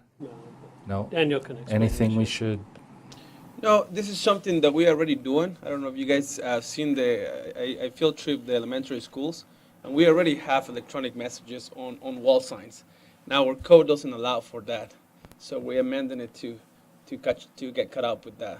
and it would broaden it to commercial zones as well? Correct. So right now, electronic signs are allowed for freestanding signs, otherwise called pole signs, and also for the type of signs that are attached to the ground, landscape signs, monument signs, but not for wall signs. So we will get caught up with that. Okay, sounds good. Any questions? All right, 10C, public hearing to consider for adoption ordinance amending the city code regarding the regulation of accessory structures. The amendments will provide guidelines for the establishment of metal shipping containers in the RR zone. Self-explanatory? Correct. 55-foot ocean carrier type, right? Painted camo. There you go. Okay. But it is specific to residential, not commercial areas. And it looks like R1 and RM7. All the residential zones. Okay. So that's something we ought to think about a little bit, if it's all residential zones. Okay. 10D, public hearing to consider for adoption an ordinance amending City Code 11-12, Article A, Business and Manufacturing Park Zone, BMP, by revising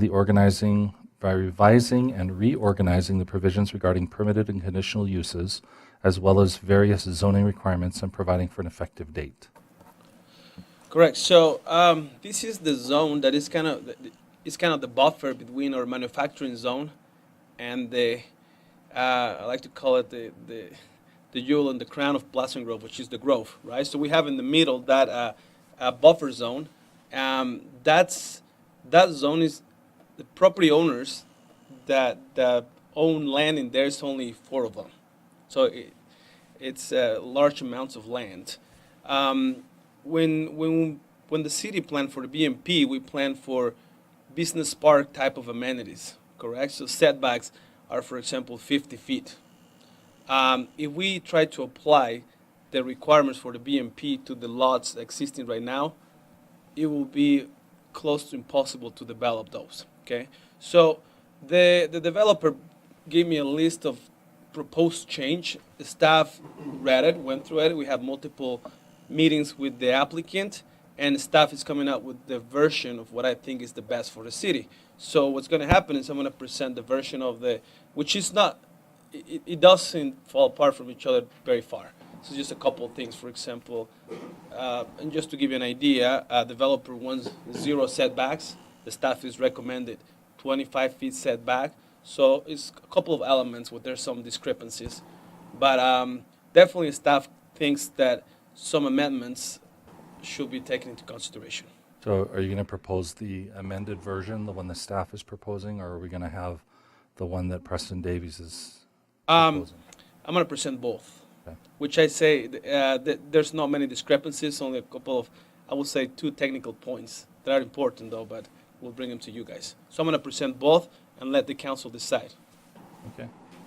Any questions? Okay, section 11, action items ready for vote. 11A, jury hotel memorandum of understanding. Scott? We will, this is part of our executive session tonight. Okay. Some of the elements of this impact other things, so we'll talk a little bit more in depth tonight. Okay. All right, 11B, to consider for adoption a resolution declaring the items in the old rec as surplus. 11C, to consider for adoption a resolution authorizing the mayor to sign Bees House lease agreement. Beers House. It's the old Beers. Oh, there you go. Sorry. From here it's Bees. Beers House lease agreement to house community development while the public safety building is being built. And we'll talk about the finances and everything at that time. Yes. Okay. All right. Nothing else on the agenda. And that's the only other meeting we have in the month of July? Or do we have one? No, we the have 24th? July 18th. This is the 18th. Yeah, so that's the last meeting in July. Okay. And just so you're aware, August 1st, we'll have a council meeting. August 8th will be a work session. Depending on a particular development that's trying to fast track a project, we might need to take some action, but it will be considered a work session. And then we will not have a meeting on the 15th due to the primary election, and we'll meet again on the 22nd with a council meeting. That's for August. All right. Libby, anything?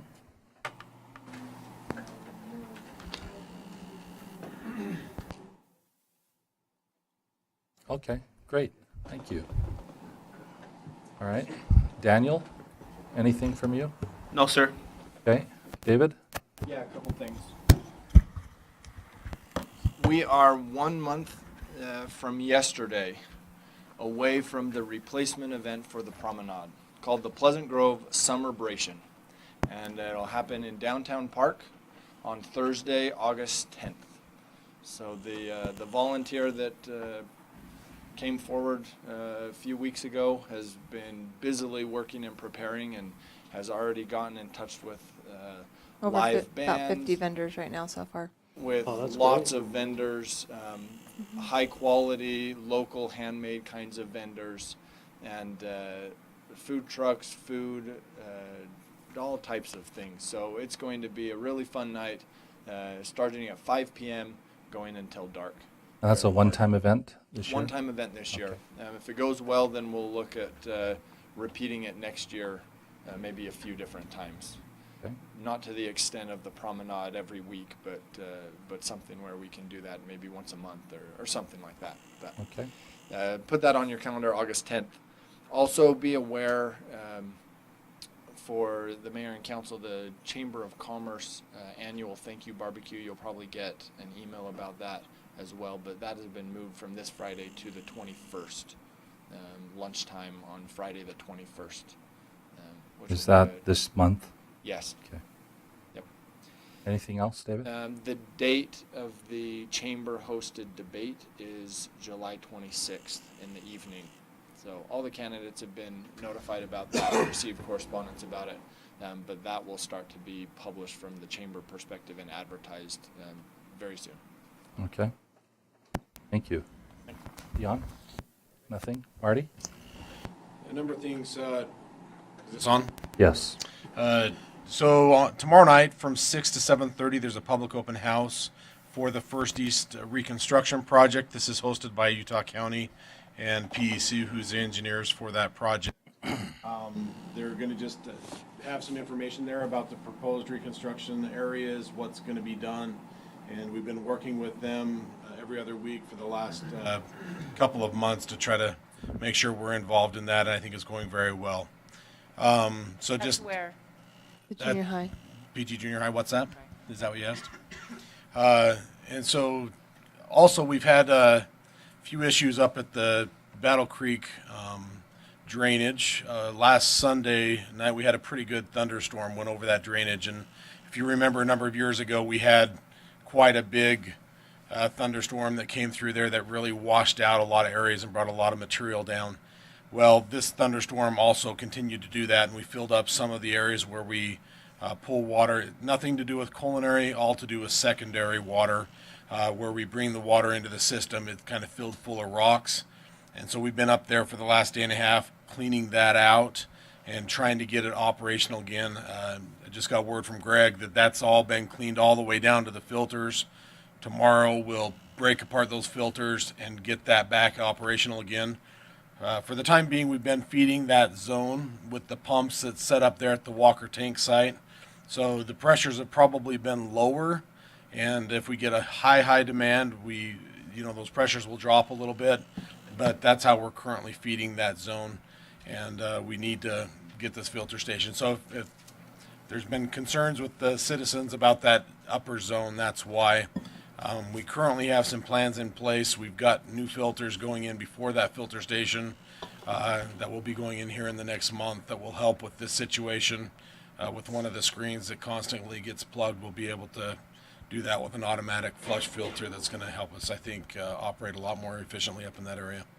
So I just wanted to bring that to your attention as well. All of our projects, a lot of things are torn up. We've got Orchard Drive and Loader Avenue taken care of. We've got Blackhawk is getting ready to just pour the manhole valve boxes and collars, being raised to grade. Got some striping done on Orchard today, so that's back and operational. The school striping's in. We've got 700 South project is tore up from 910 West all the way to Geneva Road, Main Street. And that will be there for the next 4 months until we get that road reconstructed. 900 South is continuing forward. They've got the sewer line halfway up the road, so they've made some progress on that pipe bursting project, and that will be going on still for the rest of the summer. We've still got to get the water line done, still got to get the street contractor done in there and reconstruct that whole road. So there is a lot going on. We do have our construction website, or construction updates page open. If anybody has any questions about those, they can go there and select that. It should give the most recent update information. They can also sign on to receive updates, and they'll get an email with every week an update to those projects. So that's on the slider page of the city homepage, so they can slide across and select that. So a lot of things moving right now, along with all of the development work going on. So it's a busy time. So Marty, will anyone officially from the city be at the open house tomorrow? Like to I answer will be questions? there. You will? I'd assume some others would Okay. come. But Thank you. Anything else, Marty? that's it. Thank you. You've got a lot going on. Yeah. Imagine what happens when we fully fund roads. Wait. Job security. Chief Dave? Two very simple things. One, I would like to encourage the public to be vigilant as they hike our canyons, especially for those who like to bushwhack and go off the trail. We had a rattlesnake bite last night. Oh. And even though it was a young snake, it's still envenomated. What we find is usually the younger snakes tend to envenomate more often than the older snakes. But they're out in force, the rattlesnakes are. And matter of fact, we're seeing them in several of the different fire departments have already reported snake bites. So Can they you need say to watch where for that those. was? It was up Battle Creek. Like hiking up the waterfall? Yeah, and I think it was just somebody that left the trail, turned over a rock, and took one on the finger. Oh. So anyway, I just encourage everyone to be vigilant up there. The next thing is I want to, I would like to especially thank the mayor for kicking off our fireworks on the 4th. This was his last year at lighting that first little volley. And I hope that it's been fun for you Oh, yeah. for the last It's several been years. great. So it's really One kind of the fun. things I'll miss. So we're going to do the same thing next year. I'm gonna tidy up just a couple of things, but the show should be just as good. And although I've had some citizens talk to us about maybe trying to move the venue, I really like it at Discovery Park. It is a pain to get in and out of. It just requires a little patience to wait for traffic and stuff. But as far as it being a really good venue for viewing and being able to get some really fun fireworks in there, it works really well for us, I think. So I hope to kind of continue that. Thanks. Chief Mike? Yeah, just a quick update on our zone enforcement or our code enforcement officer. with that entry-level position, we don't want to give it to an entry-level person. What we find is people getting into law enforcement want to be police officers, and so putting a brand new guy into that position, they're always trying to get out of that position, right, to do police work. So we have seasoned officers who are interested in the position. So we've opened it up internal to a seasoned officer who we haven't appointed yet. We've got some interests, letters of interest in, and then we'll hire a new police officer to fill that position. So just to keep you up with what we're doing, we'll have that filled probably in the next week. But even at that, there's going to be a little lag time getting, because we don't have really any slush in the department. So we'll have to train a new officer, and so our new code enforcement officer will still have their duties that they're currently assigned while we're going through that process of getting a new officer in place. So it's coming along. We'll start kicking them zone enforcement details so they can start doing it, but you won't see the full strength of that position for a month at least. But you'll announce who that is in the next week, 2 weeks, or? Yeah, we have it narrowed down to a couple officers. We're doing some interviews tomorrow, and then we'll have it decided tomorrow. I just have a list a mile long, so I just need to know Yeah. name and number, contact information. I think their number will be unlisted. For me specifically. Anything else, Chief? No, thank you. Okay. Sherry, you have a different face tonight. Yes, I am Andrea. So, nothing from us. Okay. Thank you very much. Thanks for Appreciate coming. it. Denise? No. Scott? Just a couple calendaring items. We have the Quick Quack Car Wash ribbon cutting, which is next Tuesday at 11:30. We also have. Lunch and car washes. Is that what it is? Lunch? It's Is a that by lunch at invitation? 11:30. There's a free car washes for the public. If they want to donate, it'll go towards the child that was run over, I think, by the lawnmower. Yes, Is that that's right. correct? And try to help defer some of the costs of their medical bills. That's fantastic. We also, the Grove Tower, and this is by invitation only, but they're doing their ribbon cutting on August 1st. I believe the governor will be attending that event, just so the council has that on your calendar. And then also August 7th is the city picnic and swim party. So that will be at 6 o'clock at the downtown, or not the downtown, Veterans Memorial Park. That sounds good, All I Scott. got. Thank you. Kathy? Okay. You want to pass it? Diana? Yes. A couple of things.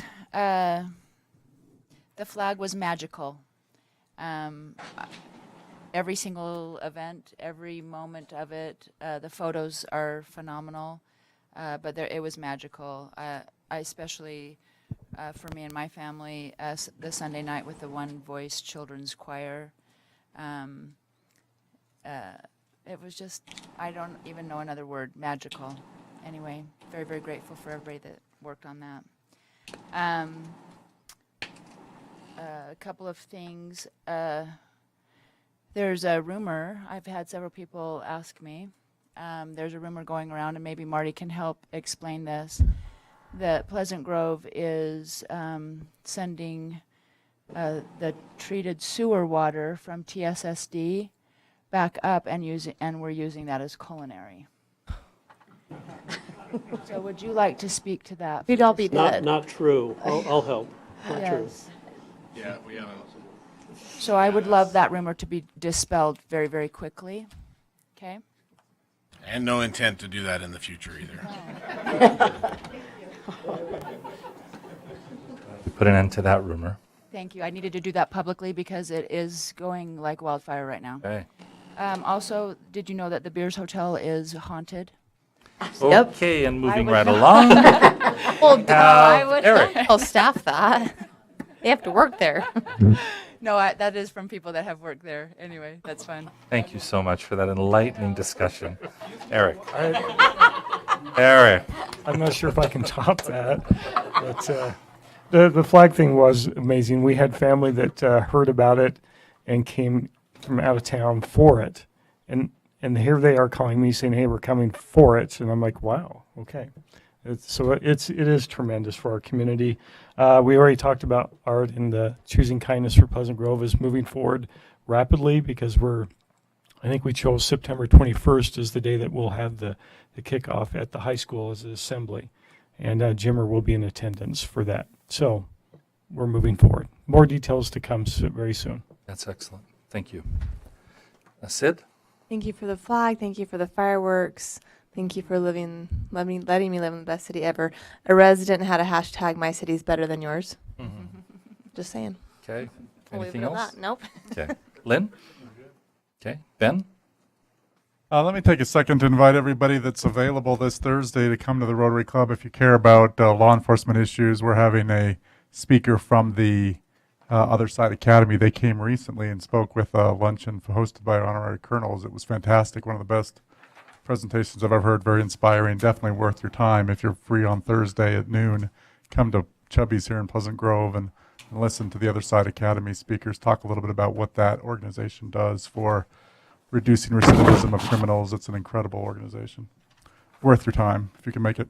Great. Anything else, Ben? Nope, I'm good. Thanks. Okay. Just on a closing note, it's pretty easy to brag about Pleasant Grove as a mayor when you have the kind of volunteerism that's going on right now. Not taking credit for anything, just being able to tell people this is what the citizens do for the community. It's incredible. And that's something I'm going to miss. My dear sweet wife decided to combine family reunions, vacations, and weddings all at the same time this year. So I probably won't see any of you for the rest of the month or most of next month. Okay, we have a plat to sign calendar-wise.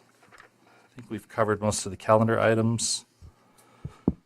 Pioneer Day, the 24th. Did we? City Hall will be closed on the 24th. All right. And now we need to move into an executive session to discuss pending or reasonably imminent litigation. I make the motion that we exit into executive session as read by the mayor. Second. Ben, we'll give that one to Ben. All in favor? Aye. Okay. And if we take any action, you're welcome to hang around when we come out.